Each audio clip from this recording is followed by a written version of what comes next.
Hello प्यारे दोस्तों, आप लोग जैसा कि हम लोग अभी देखेंगे 7वीं का जो हिंदी आपका किताब दिया है इसका पाठ नंबर 23 आज मैं बताऊँगा। आप लोग देख ही रहे हो जो दिया है कि बहुत सारे नियम होता है ना, देखिए आप लोग यहाँ पर।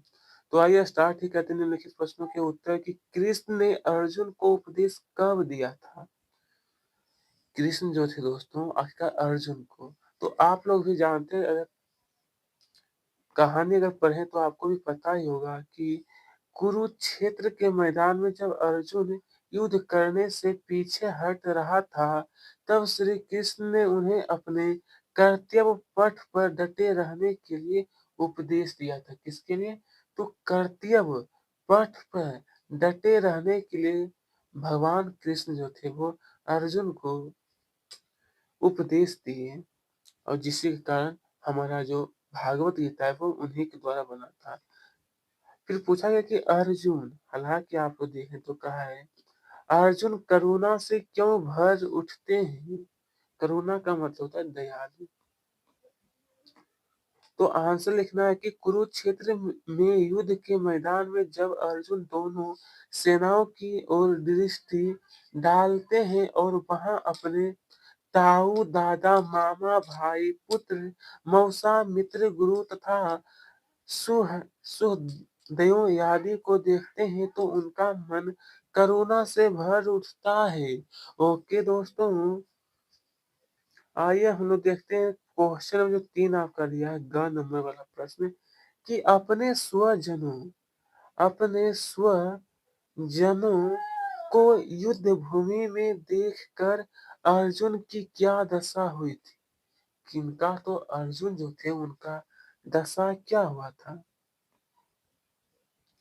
तो आइए दोस्तों इसका जो उत्तर लिखना है कि युद्ध के मैदान में अपने स्वजनों को सामने देखकर अर्जुन का बहुत बुरा हाल हुआ।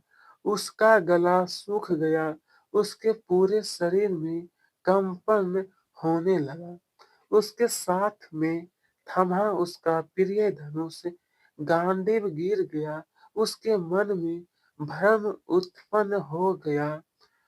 उसमें युद्ध के मैदान उसमें युद्ध के मैदान में खड़े रहने तक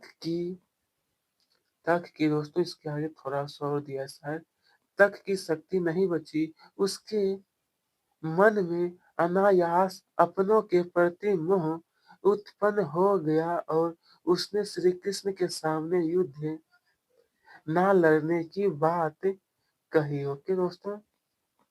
चलिए अब आगे जैसा कि नंबर घ में पूछा गया है कि अर्जुन युद्ध क्यों नहीं करना चाहता था? कौन? तो अर्जुन जो था दोस्तों, तो इसका उत्तर लिखना है हालाँकि आप सभी लोग कि युद्ध के मैदान में दोनों सेनाओं की ओर दृष्टि डालने पर जब जो आपको बताया अर्जुन ने देखा कि दोनों ओर उसके परिजन एवं एवं प्रियजन खड़े हैं तो उसका मन करुणा से भर गया और उसने श्री कृष्ण के समक्ष युद्ध युद्ध ना करने की इच्छा व्यक्त की थी। जो भगवान श्री कृष्ण के समक्ष अर्जुन जो थे ना दोस्तों वही। आइए अब यहाँ पर पूछा है जैसा कि हमसे कि हम सुख दुख के बंधन से मुक्त कैसे हो सकते हैं? कैसे? तो आइए दोस्तों लिखना आपको उत्तर में कि हम सुख और दुख दोनों स्थितियों में एक समान रहकर सुख दुख के बंधन से मुक्त हो सकते हैं। ओके, अब आइए नंबर 14 में कहा है कि पाप पुण्य के भ्रम से निकलने के लिए गुरु जी ने क्या उपाय बताया? आखिरकार उपाय क्या बताए थे? तो चलिए दोस्तों इसका जो उत्तर होगा वो देख करके लिखना है कि गुरु जी के अनुसार मनुष्य को कभी भी पाप पुण्य के भ्रम में नहीं पड़ना चाहिए। पाप पुण्य के भ्रम से निकलने के लिए उपाय बताते हुए गुरु जी ने कहा कि अतीत अतीत में किए गए पापों का अंधेरा पुण्य के एक ही कार्य से दूर हो जाता है। एक ही कार्य से दोस्तों वो क्या होता है तो दूर हो जाता है। चलिए स्टूडेंट यहाँ पे इसका की कहानी निम्नलिखित पंक्तियों का अर्थ यहाँ पे सब पूछा गया कि इसका अर्थ अपने शब्दों में लिखना है। ठीक है, देखिए आप पूछा कि यहाँ पर देखिए अच्छी प्रकार से कि कर्म कर्म न्याय कर्म न्यायवाधिका रस रस्ते माँ फलेषु कदाचान। तो यहाँ पे से भगवान श्री कृष्ण कहते हैं, श्री कृष्ण कहते हैं कि हे मानव, तुझे केवल कर्म करने का अधिकार है, उसका फल प्राप्त करने का कभी नहीं। इसलिए मोह माया को इसलिए मोह माया को त्याग कर तू केवल अपने कर्म को कर, फल की इच्छा त्याग दे। ओके दोस्तों, इस प्रकार से आप लोग उत्तर लिखिएगा। फिर यहाँ पर नंबर ख में पूछा गया है कि सुख और दुख दोनों ही हमें बंधन दोनों ही दोस्तों क्या करता है तो हमें हमें बंधन में डालते हैं, सुख और दुख। तो आइए दोस्तों इसका जो उत्तर होगा आप लोग इस तरीके से प्रिय दोस्तों लिखना है। यह बिल्कुल ठीक है कि सुख और दुख दोनों ही हमें बंधन में डालते हैं, क्योंकि जब हमें सुख मिलता है तो हम इस चिंता में पड़ जाते हैं कि कहीं यह सुख हमसे छीन ना जाए, और जब हम दुख में नहीं भी होते हैं तब वे इस चिंता में रहते हैं कि कहीं दुख ना आ जाए। यही वह बंधन है जिससे हम मुक्त नहीं हो पाते हैं। ओके,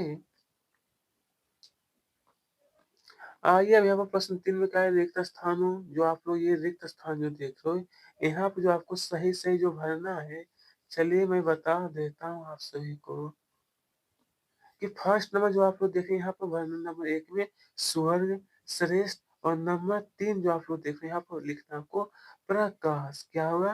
प्रकाश। ठीक है, आज यहाँ पे जो कहा है फिर से भाषा अध्ययन शुद्ध वर्तनी छाटिए। ये जो आपका दिया है कुरुक्षेत्र कौन सा है? कुरुक्षेत्र। ठीक है, तो यहाँ पर ध्यान से आप लोग देखें तो कुरुक्षेत्र आपका ये सही है, नंबर ख वाला। और पश्चात ये वाला निश्चित निश्चित ये वाला सामर्थ्य सामर्थ्य आपका जो ऑप्शन में बी जो आपको देखें सामर्थ्य, ये बिल्कुल सही है। इस तरीके से आपको सही सही उत्तर स्टूडेंट लिखना है। ठीक है, तो आगे बढ़े अब।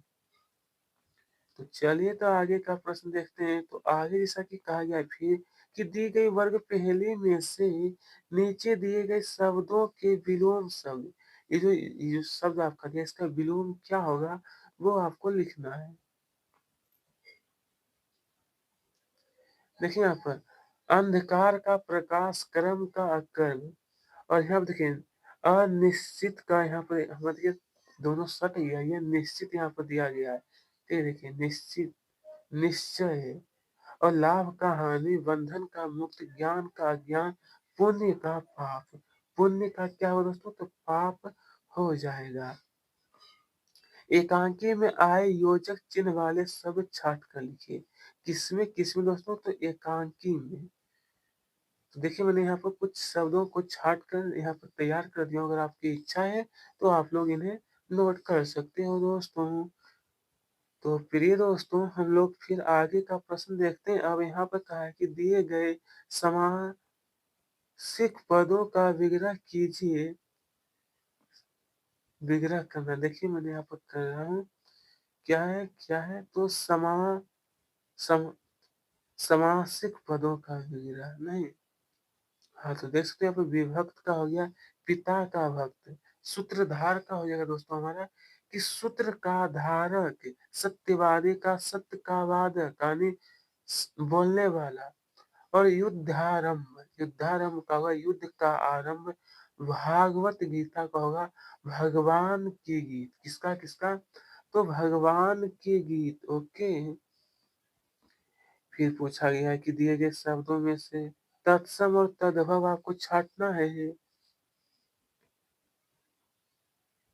तो आप लोग इन्हें देखिए तो तत्सम हो जाएगा यहाँ पे वृक्ष इच्छा कर्तव्य अभिनय। तद्भव का होगा नमस्ते सच माता और मोह। ठीक है। फिर पूछा है प्रश्न 6 में कि ही निपात के प्रयोग वाले वाक्य एकांकी से। तो ही वाला आपको कहा है लिखने के लिए।